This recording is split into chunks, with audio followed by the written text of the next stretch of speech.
오늘 우리가 은혜 받을 하나님 말씀은 신명기 1장 6절로 7절까지 말씀입니다. 우리 하나님 여호와께서 호렙산에서 우리에게 말씀하여 이르시기를 너희가 이 산에 거주한 지 오래니 방향을 돌려 행진하여 아모리 족속의 산지로 가고 그 근방 곳곳으로 가고 아라바와 산지와 평지와 네겝과 해변과 가나안 족속의 땅과 레바논과 큰 강 유브라데까지 가라. 아멘. 오늘은 하나님은 언제 어디에 계시는가라는 제목으로 하나님 말씀 전하겠습니다.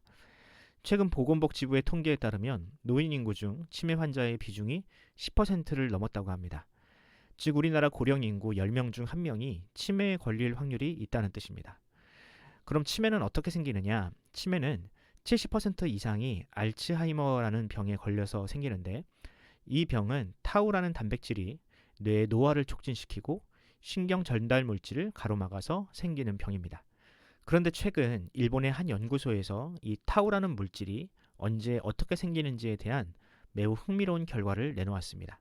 그 연구 결과에 따르면 과거를 지나치게 오래 회상하면 이 타우라는 단백질이 생성된다고 합니다. 다시 말하면 과거의 추억과 영광에 젖어 사는 것이 그다지 건강에 좋지 않다는 뜻입니다. 저는 이 연구 결과를 보면서 하나님의 놀라운 섭리에 다시 한번 감탄했습니다. 사람은 시간을 역행할 수 없는 존재 아닙니까? 사람은 오늘과 미래를 사는 존재입니다. 어떤 노래 가사처럼 과거는 그저 지나가도록 내버려둬야 하는데 그 과거에 매여서 오늘과 내일을 살지 않으면 그런 사람은 사회적으로나 육체적으로 도태될 수밖에 없습니다. 그래서 하나님은 우리가 지나치게 과거에 매여 살 수 없도록 그렇게 과거에 매여 있으면 건강에 적신호가 생기도록 설계하셨습니다. 하지만 많은 사람들이 과거의 영광에 취해서 오늘을 살지 못합니다. 내가 한때는 이런 사람이었다. 나 때는 말이야 라는 말을 반복하며 과거로부터 벗어나지 못하고 있습니다. 기억하십시오. 과거의 기억만으로 사는 것은 치매의 가장 명확한 증상 중 하나입니다. 그런데 그렇게 과거에 창념하며 사는 사람들이 또 있습니다. 바로 이 시대의 교회와 그리스도인들입니다. 철진한 이념 논쟁으로 공동체를 어지럽히거나 이분법적인 세계관을 가지고 세상을 악으로 규정하고 적대시하는 것. 1세기 로마 교회 성도들처럼 교회 안에서만 똘똘 뭉쳐서 주님 오실 날만 기다리는 삐뚤어진 종말론적 신앙에서 벗어나지 못하는 것이 그 증거입니다. 회개도 마찬가지입니다. 하나님은 예수 그리스도의 십자가를 통해 우리의 죄를 이미 용서하셨다고 선언하셨습니다. 그런데 마치 여전히 자신의 죄가 해결되지 않은 것처럼 슬퍼하며 그 마음의 회개만 반복할 뿐 진정한 회개인 삶의 변화에까지는 이르지 못합니다. 하나님은 우리에게 이전 일들을 기억지 말라고 하시며 오늘과 내일을 살고 세상으로 나아가라 하셨는데 정작 성도들은 과거에 사로잡혀서 교회를 떠나지 못하고 있습니다. 오늘 우리가 묵상한 본문을 보면 하나님께서 그분의 백성들에게 원하시는 건강한 신앙생활이란 무엇인지를 잘 보여주고 있습니다. 성도는 어디에 있어야 하며 하나님의 말씀이 적용되어야 하는 장소는 어디인지가 본문에 잘 나타나 있습니다. 신명기는 가나안 땅에 들어가게 될 이스라엘 백성을 향한 모세의 설교입니다. 모세는 출애굽을 경험하지 못한 세대, 광야에서 태어나고 자란 세대를 향하여 과거 하나님께서 그들의 조상에게 어떤 은혜를 베푸셨는지를 이야기합니다. 그리고 40년간 이어진 그 여정이 어떻게 시작되는지도 이야기합니다. 그럼 신명기는 과거를 회상하기 위한 말씀인가? 아닙니다. 신명기는 철저하게 미래를 지향하는 책입니다. 본문 6절을 읽어봅시다. 우리 하나님 여호와께서 호렙산에서 우리에게 말씀하여 이르시기를 너희가 이 산에 거주한 지 오래니. 이스라엘은 호렙, 즉 신의 산이라는 곳에서 1년을 머물며 성막과 언약궤를 제작했고 하나님의 율법을 듣고 배우는 시간을 가졌습니다. 이스라엘의 입장에서 그 1년이 얼마나 달콤했을까요? 얼마 전까지만 하더라도 애굽에서 고된 노역에 시달렸는데 이제는 하나님의 백성의 자격으로 오로지 예배와 성막 건축에만 시간을 쏟았으니 그 시간이 어찌 달콤하지 않았겠습니까? 천국이 따로 없었겠죠. 아마 이스라엘은 그 산에서 떠나고 싶지 않았을 겁니다. 그저 하나님께 예배하고 찬양하는 일에만 모든 시간을 쏟고 싶었을 겁니다. 또 지난 430년간 수고했으니 최소 그 100분의 1만이라도 보상을 받고 싶었을 겁니다.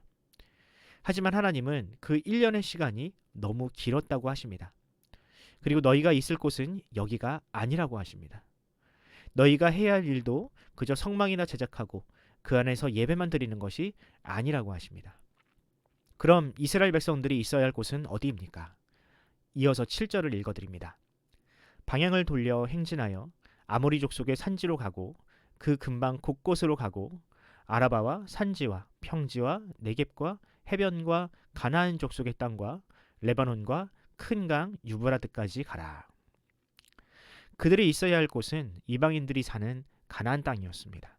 율법을 주신 목적도 마찬가지입니다. 율법은 예배에 필요한 규례가 아닌 철저하게 삶 속에서 일어나는 다양한 상황에서 어떻게 하나님의 거룩함을 드러낼 수 있는지에 대한 이야기입니다. 만약 그들이 여전히 시내 산에 머물러만 있으면 율법은 아무런 쓸모가 없는 법이었습니다. 저는 이 말씀을 묵상하면서 사도행전 1장 8절 말씀이 떠올랐습니다. 오직 성령이 너희에게 마시면 너희가 권능을 받고 예루살렘과 온 유대와 사마리아와 땅끝까지 이르러 내 증인이 되리라 하시니라. 그렇습니다. 과거 구약시대의 이스라엘 백성이나 예수님의 명령을 받은 신약의 성도들이나 같은 사명을 가지고 있습니다. 이 말은 시내산에서 받은 율법의 목적이나 십자가 복음의 목적이 결코 다르지 않다는 뜻입니다. 그리스도인은 성전과 교회에만 머무는 존재가 아닌 오히려 세상에서 하나님의 말씀의 가치를 실현하는 사람입니다.